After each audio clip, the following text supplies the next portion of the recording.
और अगर मैं खंडन करती हूँ उस लड़के का जिसने उस बहन को कुछ कहा है, मेरा सवाल माननीय पूर्व सांसद जी से है, क्या वो अपने समर्थक का खंडन करेंगे जिनसे वो मुझे गाली दिलवा रहे हैं? क्या उनके घर में बहन बेटी नहीं है? सही है जी सवाल। मेरा सवाल सीधा सिर्फ उनसे है कि उनका अत्यंत नजदीकी समर्थक, पहले मुझे मुल्ली कहा गया, मुझे आतंकवादी कहा गया, मेरे बाप तक को गाली दी गई, मेरे भाई को कहा गया। जहां तक सपा सांसद की बात करें, सपा सांसद का परिवार के बारे में कौन नहीं जानता जी। मायावती के ऊपर किस प्रकार का लखनऊ के अंदर गेस्ट हाउस में हमला हुआ, उसे कौन नहीं जानता। मुजफ्फरनगर के अंदर दंगे हुए, उन दंगों में किस प्रकार की भूमिका रही, उसे कौन नहीं जानता। कैराना से पलायन लोगों ने किया, व्यापारियों ने प्लान किया, इनके समर्थकों के द्वारा मेरी माँ को बुरी भली कहने का काम किया गया, वो किसके द्वारा? सारे के सारे लोग कौन थे? सारे लोग इकरा हसन जी के समर्थक थे। उनके साथ उनके फोटोज और चुनाव में उन्होंने पूरी ताकत लगाई, सब जानते हैं। उनके खिलाफ कार्रवाई ना करा के उनका बयान उस टाइम भी आया था कि इस्लाम में मंदिर तोड़ने या किसी दूसरे धर्म का नुकसान करने की कोई परंपरा नहीं है, तो वो अपना इतिहास भूल रही हैं। मेरा सवाल माननीय पूर्व सांसद जी से है, क्या वो अपने समर्थक का खंडन करेंगे जिनसे वो मुझे गाली दिलवा रहे हैं? क्या उनके घर में बहन बेटी नहीं है?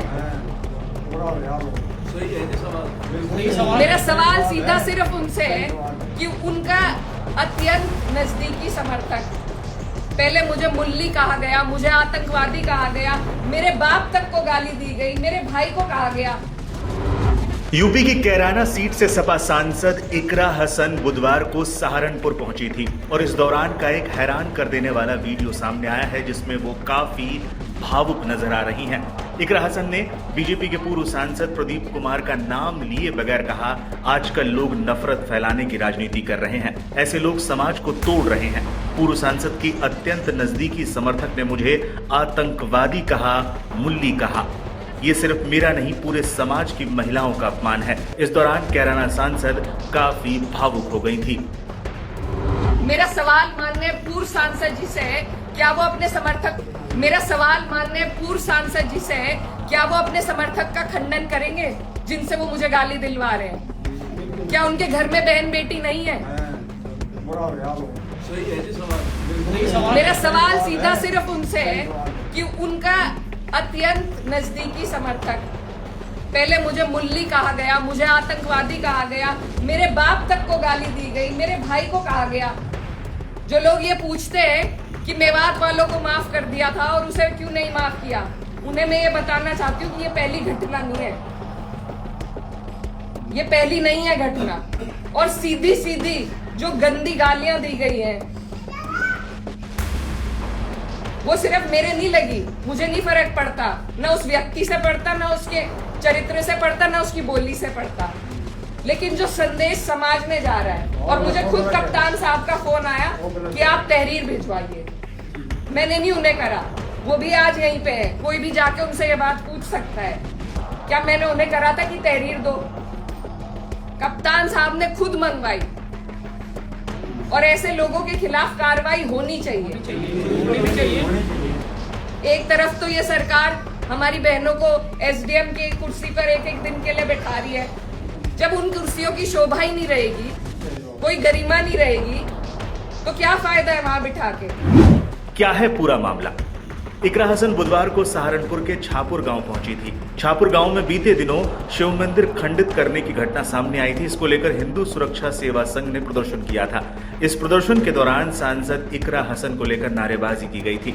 इकरा हसन को कथित तौर पर गालियां दी गई थी। इसी को लेकर इकरा हसन ने नाराजगी जताई है। इकरा हसन ने कहा कि प्रदर्शन के दौरान उन्हें मुल्ली कहा गया, आतंकी कहा गया। उन्होंने कहा ये उनका ही नहीं बल्कि पूरे समाज की महिलाओं का अपमान है। सांसद इकरा ने बीजेपी के पूर्व सांसद प्रदीप कुमार का नाम लिए बगैर उनसे तीखे सवाल पूछे, जिसका वीडियो सोशल मीडिया पर अब वायरल हो गया है। मेरा सवाल माननीय पूर्व सांसद जी से है, क्या वो अपने समर्थक का खंडन करेंगे जिनसे वो मुझे गाली दिलवा रहे हैं? क्या उनके घर में बहन बेटी नहीं है? सही है जी सवाल। मेरा सवाल सीधा सिर्फ उनसे है कि उनका अत्यंत नजदीकी समर्थक, पहले मुझे मुल्ली कहा गया, मुझे आतंकवादी कहा गया, मेरे बाप तक को गाली दी गई, मेरे भाई को कहा गया। जो लोग ये पूछते हैं कि मेवात वालों को माफ कर दिया था और उसे क्यों नहीं माफ किया, उन्हें मैं ये बताना चाहती हूँ कि ये पहली घटना नहीं है, ये पहली नहीं है घटना। और सीधी सीधी जो गंदी गालियां दी गई हैं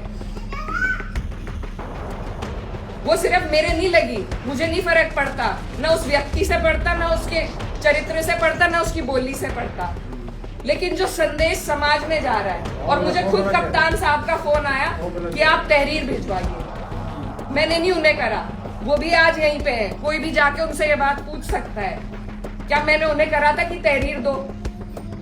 कप्तान साहब ने खुद मंगवाई। और ऐसे लोगों के खिलाफ कार्रवाई होनी चाहिए। एक तरफ तो ये सरकार हमारी बहनों को एसडीएम की कुर्सी पर एक एक दिन के लिए बैठा रही है, जब उन कुर्सियों की शोभा ही नहीं रहेगी, कोई गरिमा नहीं रहेगी, तो क्या फायदा है वहां बिठा के। जिस प्रकार से मेरे बारे में ऐसी भाषा का प्रयोग किया गया कि पूर्व सांसद के घर में भी माँ बहन होंगी, मेरे घर में माँ बहन भी हैं। राजनीतिक जीवन है, राजनीतिक जीवन में हमने भी आरोप प्रत्यारोप का सिलसिला झेला है। मुझसे भी लोगों ने गालियां दी हैं, मुझसे भी लोगों ने क्रिटिसाइज करने की बातें की हैं, मेरे ऊपर भी तरह तरह की बातें की हैं, मुझसे भी गालियां दी हैं, मेरे परिवार से भी गालियां दी हैं, मेरे माँ के बारे में भी अनावश्यक बातें कही गई हैं। जहाँ तक सपा सांसद की बात करें, सपा सांसद का परिवार के बारे में कौन नहीं जानता जी। मायावती के ऊपर किस प्रकार का लखनऊ के अंदर गेस्ट हाउस में हमला हुआ, उसे कौन नहीं जानता।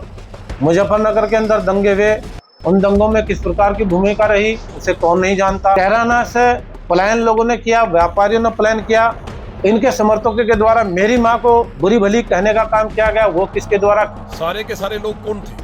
सारे लोग इकरा हसन जी के समर्थक थे, उनके साथ उनके फोटोज और चुनाव में उन्होंने पूरी ताकत लगाई, सब जानते हैं। उनके खिलाफ कार्रवाई ना करा के, उनका बयान उस टाइम भी आया था कि इस्लाम में मंदिर तोड़ने या किसी दूसरे धर्म का नुकसान करने की कोई परंपरा नहीं है, तो वो अपना इतिहास भूल रही हैं। और पूरा दुनिया जानती है कि इस्लाम ने भगवान बुद्ध से लेकर के भगवान श्री राम का मंदिर हो या मथुरा या काशी हो, सारे मंदिरों को तोड़ करके जिहादियों ने मस्जिद बनाई।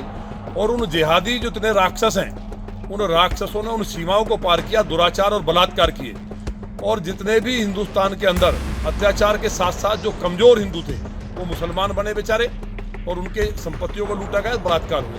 आज इकरा हसन जी उसी परंपरा पे आगे बढ़ी है। खबर फेसबुक पर देख रहे हैं तो वीडियो को लाइक करके पेज को फॉलो करें। इसके अलावा अगर आप इस खबर से यूट्यूब के जरिए जुड़े हैं तो चैनल को सब्सक्राइब करके बेल आइकन दबाना बिल्कुल ना भूलें।